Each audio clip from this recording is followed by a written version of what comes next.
Hi, I'm JM, and you're joining me for another nail-biting installment of the Lotus Diaries. This week we're talking about the exciting topic of servicing costs.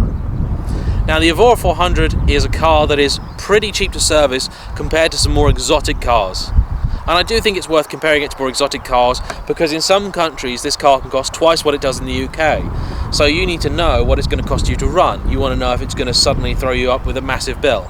Now, all Evora 400s are pretty new. The oldest one in the world is probably about a year old. They've got a 3-year warranty as standard, which is great. That means everything's going to be sort of sorted and done for you. Now, if this is your first super or sports car and you're coming from, say, a hot hatchback, things like running costs are pretty important because they can make the difference between being able to afford a car and not. Particularly if you're on finance, you have a limited monthly budget, you want to make sure the car's not going to come and suddenly bite you. Now, the Evora is actually brilliant in that respect. The servicing scheme is annual or every 9,000 miles. I quite like that. There's a few manufacturers that are now offering 20,000 mile service intervals, including Porsche and others, and I personally don't trust that. I don't think any oil should last that long, considering it's the same oil people told us would only last 10,000 miles in the last model, and the oil hasn't changed a bit. An annual service is £450. The car takes about 5.7 litres of oil, and it's not too expensive. It is, after all, a Toyota unit. The engine doesn't really need to come out for anything other than a clutch change. Now, one of the good things about this being a relatively low horsepower car and not a four-wheel drive car is that that clutch should last a very long time. I don't believe there's anybody outside the factory that's actually burned through their 400 clutch. The guys that have a Series 1 Evora, even most of them haven't gone through a clutch yet, and there's plenty of cars out there with well over 40,000 miles on the clock, so that should give you an indication of how long you can expect it to last. Tyres are actually pretty reasonable, despite the fact that they're fairly chunky. It's about £850 for a new set all round, plus fitting. The only big expense really is the brakes.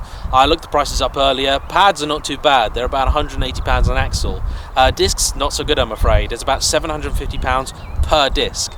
That being said, it is a brand new model and they are monster AP racing brakes. With the previous model, other manufacturers have come out, other OE equipment manufacturers have come out and made their own patent parts for the discs. I expect that this will happen with this model too, or people will find that there is another disc from another car that can be had much cheaply and can be used instead. But for the time being, the official price is about £750 a disc. Other than that, the only costs really incurred are fuel, and the car's even pretty good on that front. On my way home from Leeds, I averaged about 28 to the gallon, and that was with an absolutely box-fresh engine, which is obviously not going to give as good economy as one that's been well bedded. Even driving the car and enjoying it a bit more, using more revs, I've still averaged well over 20 to the gallon. I think the car's on about 23 or 24 at the minute, which makes it more economical than my previous BMW. In fact, that car costs at least twice to service annually.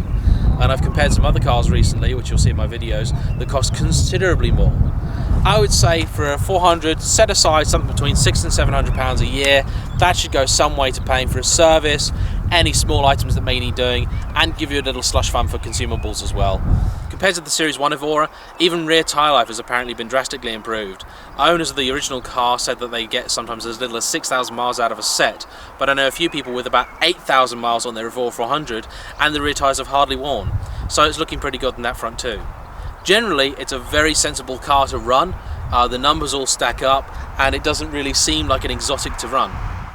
So I apologise for another slightly talky video, but I think it's an important area that needs to be covered, and if you're seriously considering one of these cars, I hope that it's another area that you can sort of tick a box and know that it's a car that you could afford to run and have. If you're currently running, I would say, any sort of hot hatchback, certainly like a Focus RS or a hot Mercedes or something like that, you're probably already experiencing very similar running costs, and upgrading to this shouldn't hurt you in that regard. I'll see you soon. You change over to that side now, because then I can cut them together a bit easier. There's different sides. Go, yeah. If I go right side on, then it looks different. Just check that. Yeah, just in focus. Carry on. Now, if you're coming to a car like this from something that's